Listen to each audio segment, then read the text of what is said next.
If you're wondering which monitors for console gaming are worth your money, stick around. After we run through each product, I'll give you my personal take.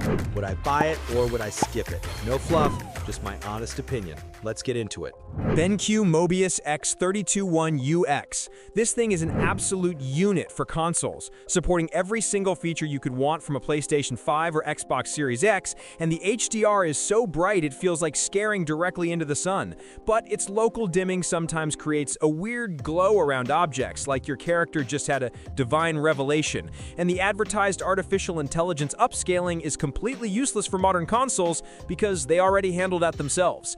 Would I buy it? Yes, if you want a monitor that's more future-proof than a doomsday bunker and are already saving up for Grand Theft Auto 6, this is the one. Asus ROG Strix XG27ACDNG. This OLED monitor is a console gamer's dream for late-night sessions, with motion so incredibly sharp it might make you nauseous, and blacks so deep you'll probably lose your cursor in them. The magic dies the second you open a window, though, because the screen reflects light and turns those deep blacks into a gross, washed-out purple, and the variable refresh rate flicker in dark scenes is basically a free, unadvertised jump scare feature. Would I buy it? Maybe, if you live in a basement and main competitive games, but be ready for the screen to occasionally try and give you a heart attack. Alienware AW2725DF. The Quantum Dot OLED panel on this monitor is stupidly fast and responsive, with colors that are more vibrant than a pack of highlighters, so you'll officially have no one to blame but yourself for lagging in-game. However, in a truly baffling move, Alienware decided not to include High-Definition Multimedia Interface 2.1, which means your expensive new console can't actually run at its full potential. It's like buying a supercar and being forced to obey the speed limit. Would I buy it? No, not for a console, because intentionally kneecapping your own hardware with ancient port technology is a crime against gaming I just can't forgive. Dell Alienware AW3225DM. This big 32-inch screen is a solid jack of all trades, giving your console deep blacks in standard dynamic range, and feeling snappy enough for most games. The high dynamic range, however, is absolute garbage thanks to a terrible local dimming system you can't even turn off. Plus, it doesn't support 4K at 120 Hz and somehow has no audio output, so I hope you love wearing a headset literally all the time. Would I buy it? Maybe if you only play in standard dynamic range, are surgically attached to your headphones, and find it on a massive sale. Otherwise, it's just a bit of a confused mess. Alienware AW2725DM. For what you pay, this monitor is a shockingly good deal, packing a speedy 180 Hz refresh rate and a quick response time that feels awesome for competitive console shooters. But you get what you pay for, and what you are not paying for is high dynamic range. So all those beautiful cinematic console games are going to look depressingly flat and lifeless, like a clown's funeral. Would I buy it? Yes, if you're a broke competitive player who values high frame rates over pretty graphics, this thing is an absolute bargain. LG 27GL83A. So you've got this 27-inch screen with a speedy 144 Hz refresh rate and a 1 millisecond response time, which makes your games look buttery smooth. And its IPS panel makes colors pop, so you can see every detail as you get wrecked in Resident Evil. But trying to use it with a new PlayStation 5 or Xbox Series X feels a bit like putting a lawnmower engine in a Ferrari. Its old-school HDMI 2.0 ports mean you're stuck at 100 Hz with a variable refresh rate and can't use the full power of your console. Would I buy it? Maybe, if I was on a tight budget and still rocking an older console, because for the price, it's a solid performer for what it is. LG 32GR93U-B. This monitor comes to the party with all the right credentials for modern consoles, packing HDMI 2.1 bandwidth to let you game in glorious 4K resolution at 120 Hz, and its low input lag means your button presses feel instant.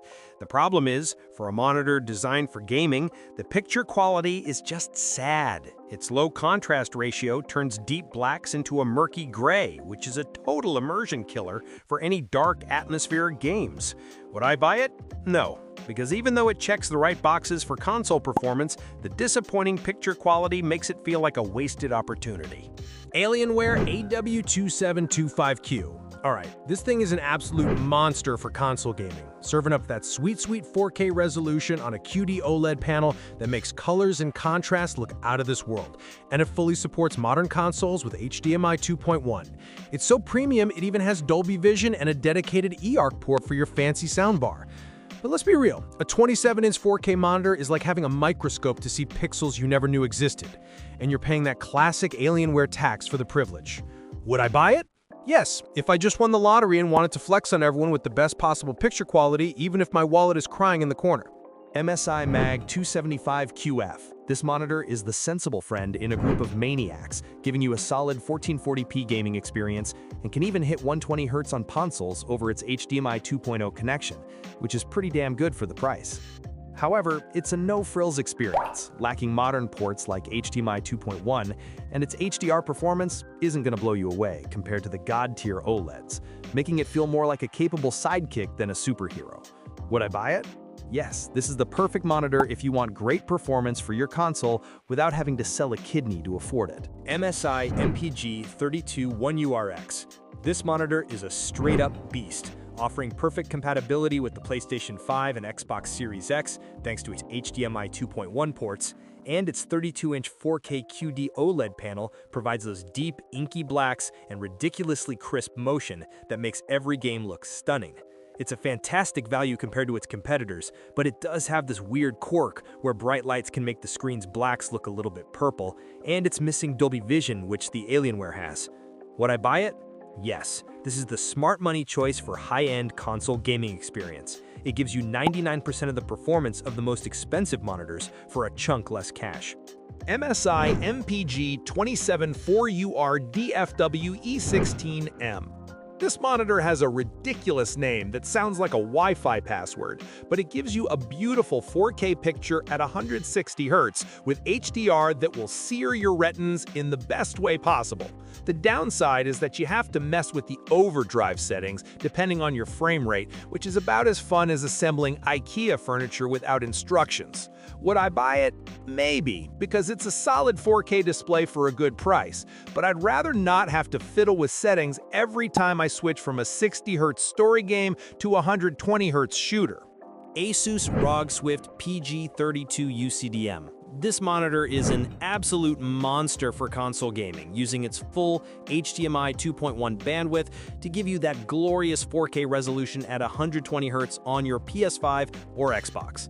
And the QD OLED panel makes games look so good it feels illegal. However, it costs more than my car, and for that price, the fact that Asus cheaped out and didn't include DisplayPort 2.1 feels like a personal attack. Would I buy it? Yes! If I ever win the lottery, this would be the first thing I'd buy after a solid gold toilet, because it's pretty much the peak gaming experience right now. Sony IonZone M92. If your PS5 had a dating profile, this monitor would be its perfect match, since it's literally designed for the console with features like auto HDR tone mapping that just work perfectly together. It's also super bright, so you can game in a bright room without your own reflection judging your life choices. That said, the local dimming is just okay, meaning dark scenes can look a bit cloudy, which kind of sucks when you're trying to be stealthy. Would I buy it? Yes, if I was a dedicated PlayStation gamer, because this monitor is its soulmate and they deserve to be together. Asus ROG Strix XG27AQ DMG. This OLED monitor has a crazy fast 240Hz refresh rate and response time so quick it feels like it can see the future, making fast-paced games feel incredibly smooth. The problem is, it plays favorites and doesn't get along with the Xbox Series X, forcing you to choose between HDR and 120Hz refresh rate, but not both at the same time. Would I buy it? No, because forcing an Xbox gamer to choose between high frame rates and pretty colors is just cruel and unusual punishment. And this monitor doesn't even have HDMI 2.1 bandwidth. AOC Q27G 3XMN. For the money, the picture quality on this thing is kind of insane, with deep black levels and great mini LED local dimming that you usually only find on way more expensive displays. But it's only a 1440p monitor and it's missing HDMI 2.1, so you can't get that true 4K at 120Hz experience from your fancy new console. It's like putting regular fuel in a Ferrari. Would I buy it? maybe, if I was on a tight budget and okay with not using my console to its full potential, since the picture quality for the price is hard to beat, even with its annoying motion blur. MSI MPG 32URX? This thing is like staring into the sun, but in a good way, with colors so vibrant they'll make your console games pop like never before.